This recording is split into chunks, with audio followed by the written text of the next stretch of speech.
Greetings Warhammer Universe enthusiast. Before you is the voice assistant of the podcast. I ask you to please like and subscribe for the spread of the greater good, if this information proves to be useful. Today, we will listen to the story of the Horus Heresy, one of the most devastating conflicts in the history of the Imperium of Man. The Horus Heresy is a pivotal event in the Warhammer 40,000 universe, and its origins can be traced to a fateful encounter on the moon of Davin. At the time, Horus was the war master of the Imperium, and the Emperor's most trusted commander. He was a brilliant strategist and a charismatic leader who had won countless battles for the Imperium. However, Horus had also been exposed to the corrupting influence of chaos, the malevolent force that seeks to destroy the Imperium and bring about its downfall. Slowly but surely, Horus had become more and more susceptible to the dark powers of chaos, and his loyalty to the Emperor had begun to wane. It was on the moon of Davin that Horus's descent into darkness reached a critical point. The moon was a desolate and cursed place, home to all manner of foul creatures and the taint of chaos. Horus had been sent there on a mission to put down a rebellion led by the planetary governor, who had fallen under the sway of the forces of chaos.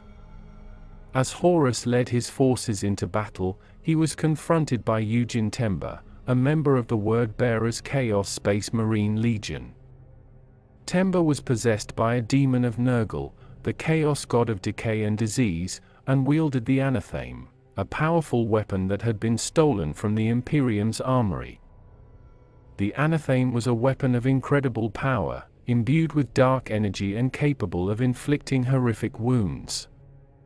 As Horus and Temba clashed in battle, Temba struck a devastating blow with the anatheme, piercing Horus's armor and leaving him wounded and vulnerable. The wound was not just physical, however.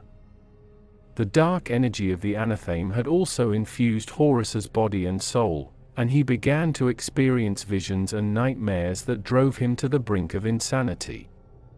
In these visions, he saw the true nature of the universe, a place of endless chaos and suffering, and he became convinced that the only way to save humanity was to embrace the power of chaos and overthrow the Emperor. From that moment on, Horus was a changed man. He had become corrupted by the powers of chaos, and his loyalty to the Emperor was replaced by a burning desire for power and domination.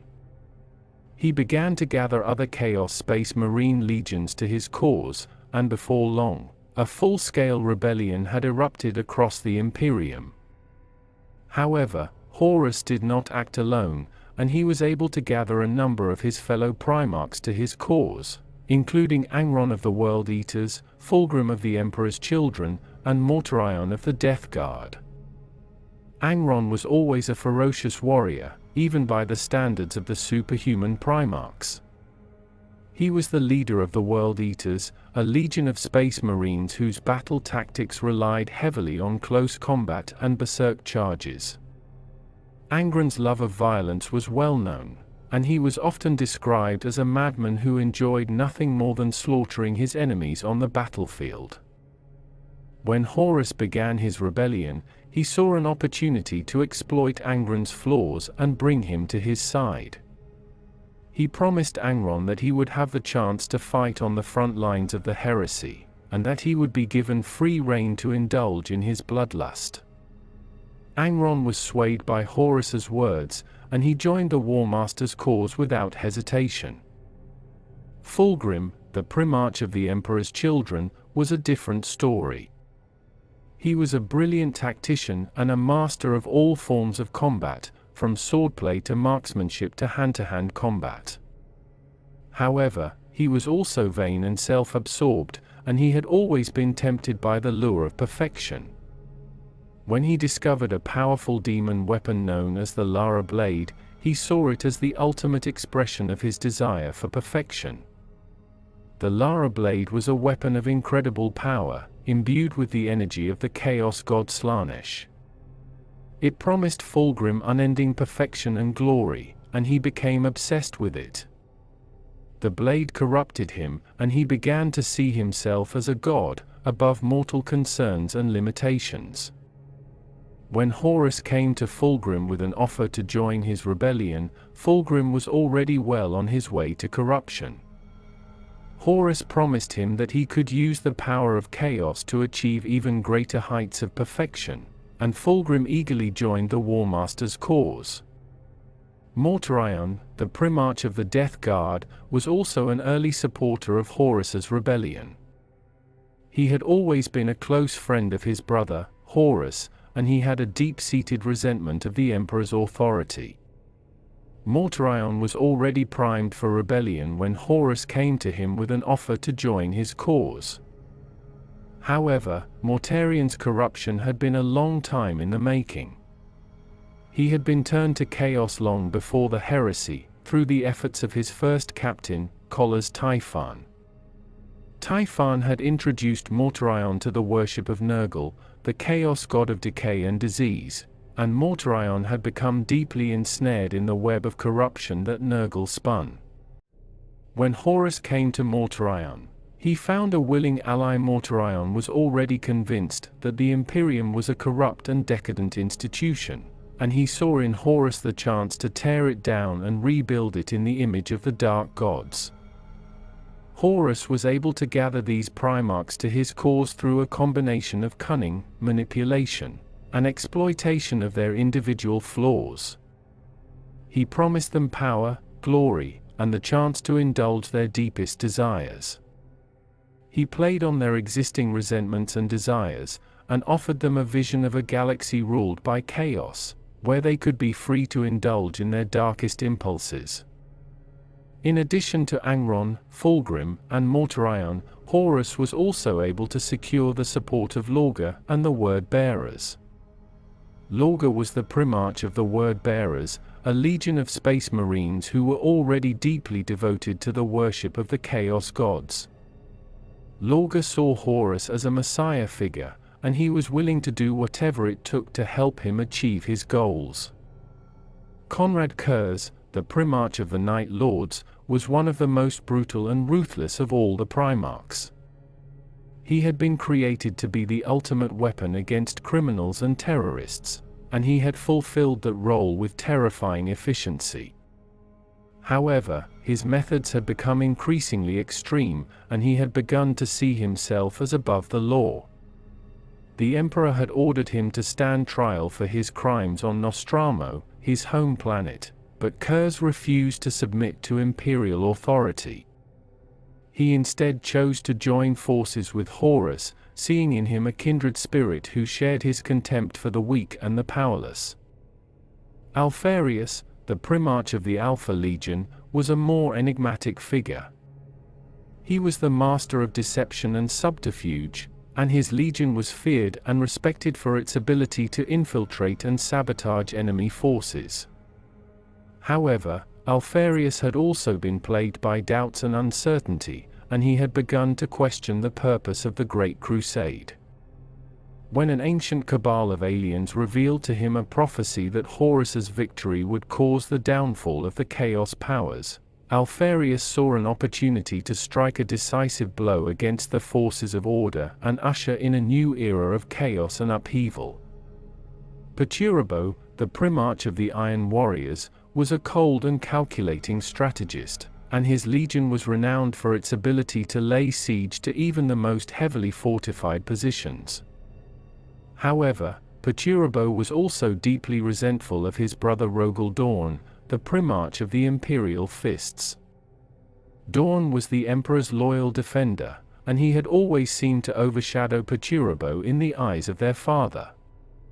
When Horus offered him a chance to strike back at Dorn and the Emperor, Perturabo was only too happy to join forces with the Warmaster. These Primarchs formed the core of the traitor forces that would oppose the Emperor in the Horus Heresy.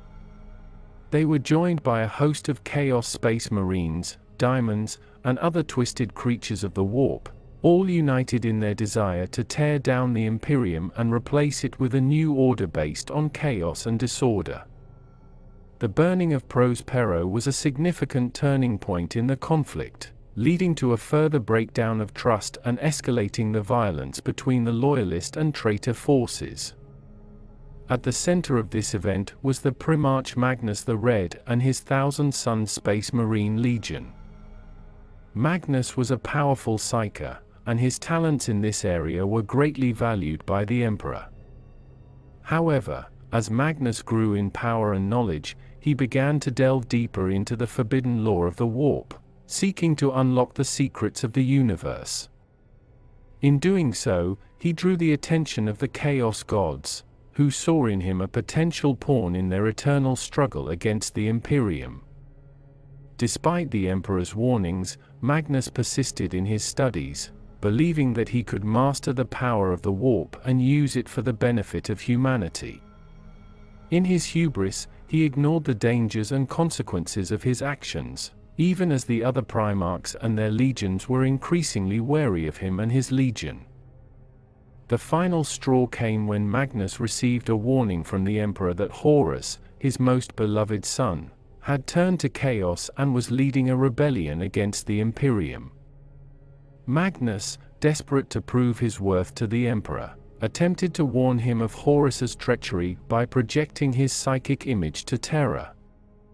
However, his psychic warning was detected by the Emperor's wards, which were designed to keep the power of the Warp at bay.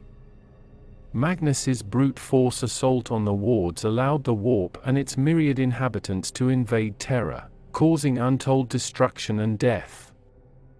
In the City of Sight, the tremendous rush of raw psychic energy obliterated the Choir Primus and shattered nearly every Whisper Stone. Millions died as their minds were burned out or diamonds tore them apart. Warp storms consumed entire settlements, and shockwaves flattened structures around the world. The Emperor, having already outlawed the use of sorcery by his Primarchs, was incensed by Magnus's actions. Refusing to believe that Horus, his most beloved and trusted son, would betray him, the Emperor instead perceived the traitor to be Magnus and his legion. The Wolves of Fenris, led by Lemon Russ, were sent to Prospero by the Emperor to apprehend Magnus and his legion. However, upon arriving, they found the 1,000 Sons already prepared for their arrival, and a brutal battle ensued. The 1,000 Sons, aided by their mastery of the arcane arts, put up a fierce resistance, but in the end, they were no match for the ferocity of the Space Wolves. The battle was brutal and chaotic, with both sides suffering heavy losses. The 1,000 Sons fought valiantly, but in the end, they were overwhelmed by the sheer force of the Space Wolves. Magnus himself fought fiercely, but he was ultimately defeated and left broken and defeated. He watched as his beloved homeworld was consumed by flames and the 1,000 Sons were forced to flee into the Warp, shattered and directionless. Magnus's defeat and the destruction of Prospero had a profound impact on the heresy. The 1,000 Sons had never intended to side with Horus, but their actions had unwittingly played right into the hands of the Chaos Gods. As Magnus retreated into the Warp, he was confronted by the Changer of Ways, Tzeentch, who promised him revenge against the Emperor and a chance to redeem his legion. Magnus, desperate and broken, pledged himself to Tzeentch and joined the side of the War Master. Meanwhile, the events on Prospero had also consumed the Emperor's attention, leaving him distracted and vulnerable. He was forced to deal with a new crisis on Terra, as the invasion of the Warp and its demonic hordes threatened to overwhelm the planet. The Emperor led the Custodes and the Sisters of Silence in battle against the demonic incursion, leaving the management of the rebellion to his trusted advisors, Malcador and Rogel Dorn. The Battle of Isstvan III was a pivotal event in the Horus Heresy. The conflict arose from a complex web of political and ideological tensions that had been simmering for centuries. The situation came to a head when the planetary governor of Isstvan III declared his independence from the Imperium, prompting the Council of Terra to charge Horus with retaking the world. Horus saw this as an opportunity to rid his forces of any remaining loyalist elements, and he amassed his troops in the Isstvan system. Horus had a plan by which he would destroy all loyalist elements of the legions at his command. After a lengthy bombardment, Horus dispatched all loyalist marines down to the planet, ostensibly to bring it back into the Imperium. At the moment of victory, however, the loyalist marines were betrayed. Horus ordered his ships to open fire on Isstvan III, and virus bombs began to rain down on the planet. The population of Isstvan III received no protection from the virus bombs, and 12 billion people died almost immediately. The psychic shock of so many simultaneous deaths shrieked through the warp, alerting the Emperor that something was terribly wrong and informing the Chaos Gods that Horus was now theirs. However, some marines loyal to the Emperor had remained on board their ships, and as Isstvan III died, these soldiers fought desperately to warn their brethren on the surface. Their sacrifice saved many marines, as they were able to take shelter before the virus bombs struck. The Loyalists, led by Captain Goro of the Death Guard, managed to escape the fleet orbiting Isstvan III aboard the damaged Eisenstein, fleeing to Terra to warn the Emperor. Angron, realizing that the virus bombs had not been fully effective against the Loyalist marines, flew into a rage and hurled himself at the planet with 50 companies of World Eaters. Horus was furious at Angron for delaying his plans, yet reluctantly reinforced him with troops from the Sons of Horus, the Death Guard, and the Emperor's children. On Isstvan III, the remaining Loyalists under the command of Saul Tarvitz fought bravely against their own traitorous battle brothers, but their cause was doomed. Soon only a few hundred of them remained until, finally, Horus grew unable to tolerate the delay, forced Angron to withdraw his forces, and ordered a systematic orbital bombardment that killed Isstvan III's last brave survivors. As the Eisenstein tried to escape the Isstvan system, they were pursued by the traitorous legions, who sought to destroy the ship and its occupants before they could deliver their warning to Terra. Goro knew that time was running out, and that he had to get a message to the Emperor before it was too late. With no other options left, Goro decided to make a dangerous and desperate jump through the warp to reach Terra, hoping to make it to the Emperor's side before the traitors could intercept them. The journey through the warp was fraught with danger, and the Eisenstein was pursued by demon ships and other horrors of the Immaterium. The Loyalist crew of the Eisenstein fought bravely to fend off the attackers, but they were vastly outnumbered and outmatched. As the journey wore on, the crew began to succumb to the temptations and terrors of the warp, and some even began to turn on their fellow Loyalists. Despite these obstacles, Goro and his companions managed to make it to Terra, where they were able to deliver their warning to the Emperor and his closest advisors. The Emperor, realizing the gravity of the situation, immediately took action to counter the traitors and save the Imperium from destruction. The flight of the Eisenstein was a pivotal moment in the Horus Heresy, as it was the first time that the Loyalists became aware of the true nature of the rebellion and the treachery of Horus and his followers. It marked a turning point in the conflict, as the Loyalists were no longer fighting against rogue governors or isolated traitors, but against the very leaders of the Imperium, who had turned against the Emperor and sought to destroy all that he had built.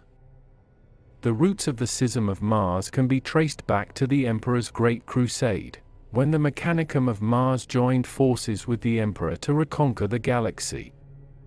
The Emperor recognized the value of the Mechanicum's technology and sought to bring it fully under his control.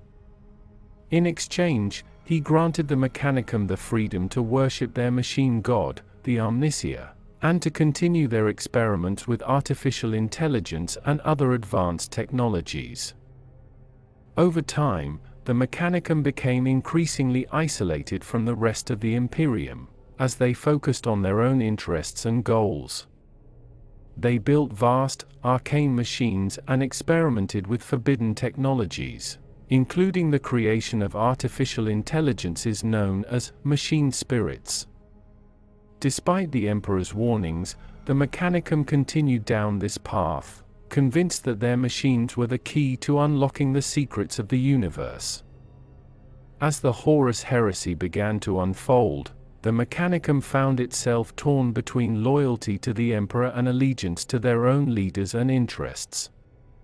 Some factions, such as the forces of Fabricator General Kelbahal, allied themselves with Horus and the forces of Chaos, seeing an opportunity to gain more power and autonomy. Others, such as the followers of the Archmagos Dracovac, remained loyal to the Emperor and fought to defend the Imperium. The conflict between the Mechanicum factions eventually erupted into open warfare, with both sides deploying massive armies of robots, war machines, and other advanced technologies. The war was fought across the galaxy, as different Forge worlds and other Mechanicum strongholds took sides and battled for control. The Imperium was caught in the middle, trying to contain the conflict and prevent the Mechanicum from tearing itself apart. The Schism of Mars had a profound impact on the outcome of the Horus Heresy. The Mechanicum was one of the most important sources of technology and weapons for the Imperium, and the loss of their support weakened the Loyalist forces. At the same time, the conflict distracted the Mechanicum from the larger war against the forces of Chaos, allowing Horus and his allies to gain the upper hand in many key battles. In the end, the Loyalist forces were able to overcome the traitorous Mechanicum factions, thanks in part to the heroic efforts of the Iron Hands Legion and their Primarch, Ferrus Manus. The Emperor himself was forced to intervene in the conflict, personally leading a campaign to retake the Forge world of Mars from the rebels.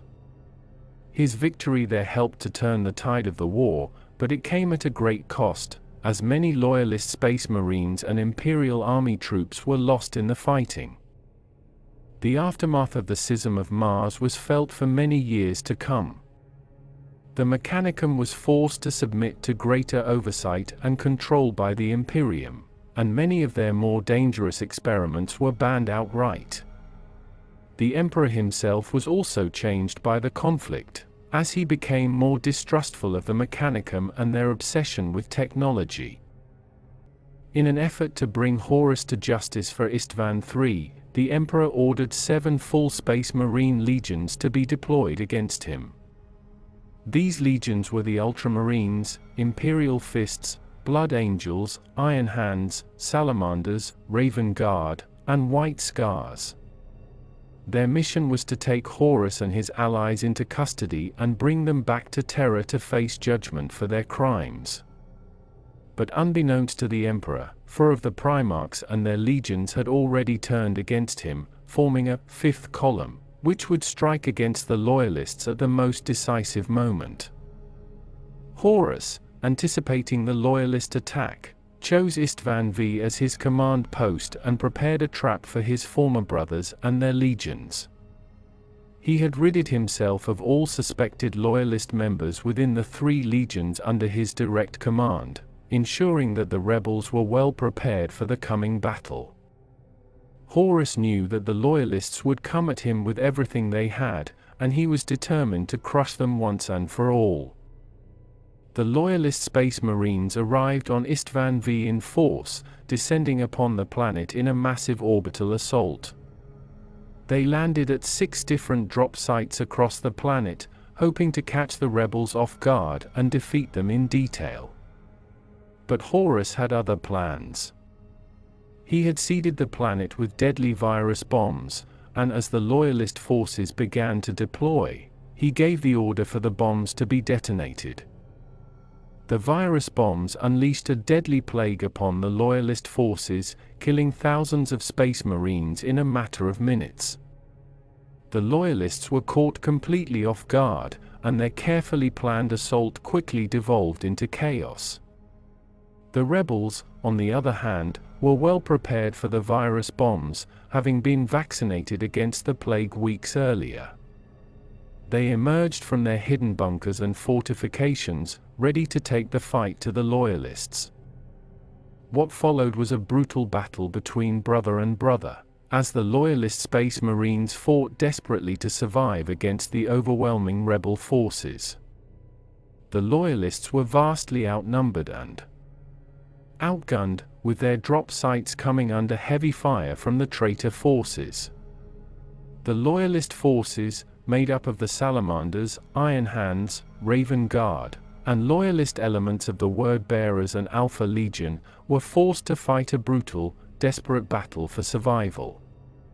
Despite their valor and tenacity, they were eventually overwhelmed by the traitor forces. One of the most notable events of the battle was the confrontation between the Primarchs of the Salamanders and the Iron Warriors, Vulcan and Perturabo, respectively. The two engaged in a fierce battle, with Vulcan eventually emerging victorious. However, the victory was short-lived, as Vulcan was later captured by the traitors and taken aboard Horus' flagship, the Vengeful Spirit. The drop site massacre was a devastating blow to the Loyalist cause in the Horus Heresy. The Iron Hands in particular were hit hard, with their leader, Ferrus Manus, being killed in combat by the traitor Primarch Fulgrim. The Raven Guard were shattered by the losses they suffered, while the Salamanders were forced to flee to their homeworld of Nocturne to rebuild their forces. The massacre also cemented Horus' reputation as a ruthless and cunning strategist, and made it clear that he was willing to use any means necessary to achieve his goals. The aftermath of Isstvan V marked a turning point in the Horus Heresy, leading to the rapid spread of Horus rebellion across the galaxy. Traitor forces, emboldened by their victory, conducted their own dark compliances on formerly loyal worlds, offering them the choice of submission or destruction. This brutal tactic was a twisted mimicry of the compliances conducted during the Great Crusade, which had brought the Imperium into being. One of the most significant examples of this new approach was the swathe of territory in the Northern Imperium that Horus had carved out for himself, known as the Dark Empire. This region was a grim reflection of the once great Imperium, now ruled by the traitorous Warmaster and his allies. The Dark Empire was a place of horror and chaos, where the rule of law had been replaced by the whims of the powerful. The people who lived there were subjected to constant violence and oppression, with no hope of rescue from the forces of the Imperium. The forces of chaos were in the ascendant, and the galaxy was plunged into a new dark age. Horus forces swept across the galaxy, crushing all who opposed them and bringing countless worlds under their control. The rebellion had spread like wildfire, and even the staunchest defenders of the Imperium found themselves forced to fight for their survival. The once great legions of Space Marines were torn apart, with brother fighting against brother in a desperate struggle for the future of the galaxy. The Dark Empire was a place of madness and destruction, where the forces of chaos held sway. Horus himself was now seen as a god by many of his followers, and his power was absolute. The dark gods of chaos whispered in his ear, urging him on to ever greater acts of destruction and evil. The Imperium was in a state of collapse, with entire sectors falling under the sway of the traitors. The Loyalists fought on, desperately trying to stem the tide of destruction, but their efforts seemed futile in the face of such overwhelming odds. Despite this, there were still pockets of resistance throughout the galaxy, with brave defenders standing firm against the forces of chaos. These defenders were often outnumbered and outgunned, but they fought on regardless, spurred on by the memory of the Emperor and the knowledge that they were fighting for the future of humanity. The Battle of Calth took place in the Ultramar system, and was fought between the Ultramarine Space Marine Chapter and the Word-Bearers Chaos Space Marine Legion. The Ultramarines were defending the system against an attack by the Word-Bearers, who had been corrupted by chaos and were now fighting on Horus's side. The Word-Bearers launched a surprise attack on the planet Calth, which was a major industrial center for the Ultramarines.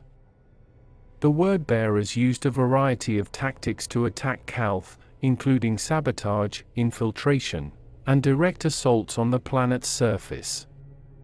They were able to disrupt the planet's energy shields and disable its orbital defenses, allowing their ships to land troops on the surface. Once they had established a beachhead, they began to systematically destroy the planet's infrastructure and kill its defenders. Despite being outnumbered, the Ultramarines fought back fiercely, using their superior training and tactics to hold off the Word-Bearers' advances. The Word-Bearers, led by the fanatical chaplain Erebus, used brutal tactics to break the Ultramarines' morale, including the use of captured Ultramarines as human shields and the summoning of demonic allies. The battle continued for several days, with both sides suffering heavy losses. The Ultramarines, lacking the ability to manufacture new weapons and equipment, were forced to rely on their existing supplies, and were eventually pushed back to the planet of Calth itself. The Word-Bearers, sensing victory, began to prepare for a final assault on the Ultramarines' stronghold. However, the Ultramarines had a plan of their own. Using the remaining orbital defense platforms in the system, they launched a surprise attack on the Word-Bearers' fleet, destroying several ships and driving them from the planet. However, the victory came at a great cost. The Ultramarines had suffered significant casualties, and many of their warriors had been traumatized by the brutal fighting.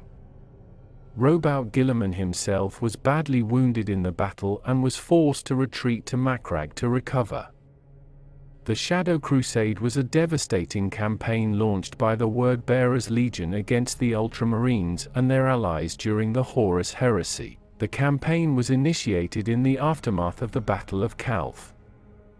Led by their Primarch Lorga and aided by the World Eaters, the Word-Bearers launched a surprise attack on the Ultramarines' homeworld of Macragge, seeking to strike a fatal blow against their enemies. However, the Ultramarines were prepared for the attack and managed to repel the initial assault, forcing the Word-Bearers to retreat. Undeterred, Lorga and his legion continued their campaign, launching attacks against Ultramarine-held worlds throughout the sector. The World Eaters also joined the fray, bringing their savage brutality to bear against the Ultramarines and their allies. The scale of the conflict was vast, with fleets of warships and armies of soldiers engaged in battle across multiple systems.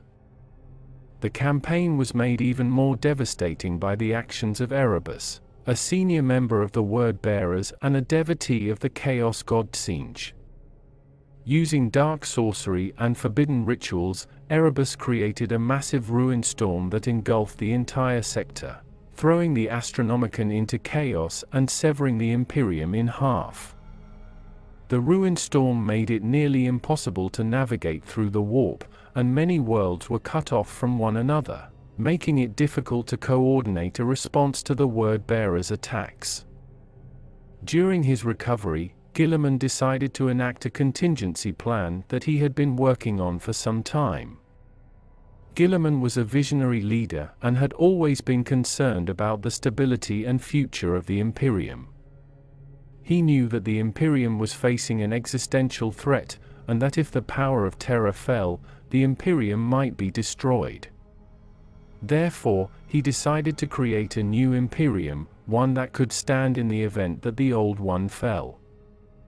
Guilliman had little knowledge of what was happening outside of Ultramar, but he knew that rebuilding the Imperium was a necessity even if he wasn't sure if the Imperium was still intact. He began to establish new centers of power and authority, building a network of strongholds and fortifications throughout Ultramar and beyond. He also began to train and equip new armies, gathering loyal Space Marines and other forces to defend the new Imperium.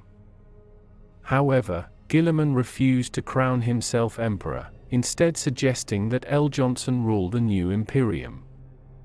But ultimately, The responsibility fell to Sanguinius, the Primarch of the Blood Angels, who was named Imperator Regis. Under the leadership of Sanguinius, Guilliman became Lord Warden, while Lionel Johnson was named Lord Protector of Imperium Secundus, a title similar to War Master. Despite the challenges of the Ruined Storm, Imperium Secundus managed to hold its own against the forces of chaos. One of the most significant challenges that Imperium Secundus faced during this time came during the Battle of Sota, where Imperial forces attempted to defend the Pharos. The Pharos was a device that was created by the ancient race known as the Old Ones. It acted as a beacon, allowing ships to navigate through the warp and communicate across vast distances. The device had been activated during the Great Crusade, allowing the Imperium to expand rapidly. However, during the Horus Heresy, the Pharos had fallen into the hands of the traitorous word-bearers, who had used it to summon diamonds and open a gateway to the warp. Imperial forces, led by Guilliman, were dispatched to retake the Pharos. Despite the treacherous terrain and fierce resistance from the word-bearers, Guilliman's forces emerged victorious. The Pharos was once again in the hands of the Imperium, and Guilliman was hailed as a hero. While Guilliman's actions were seen as a necessary precaution by some, others, including Malcador, suspected that the Primarch was attempting to seize power for himself.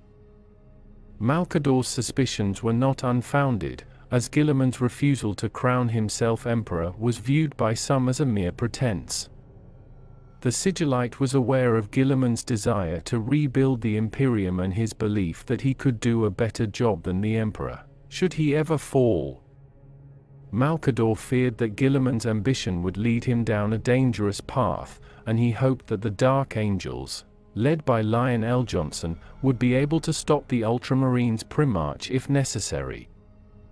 Despite Malcador's concerns, Guilliman remained committed to the defense of the Imperium and did not attempt to seize power for himself.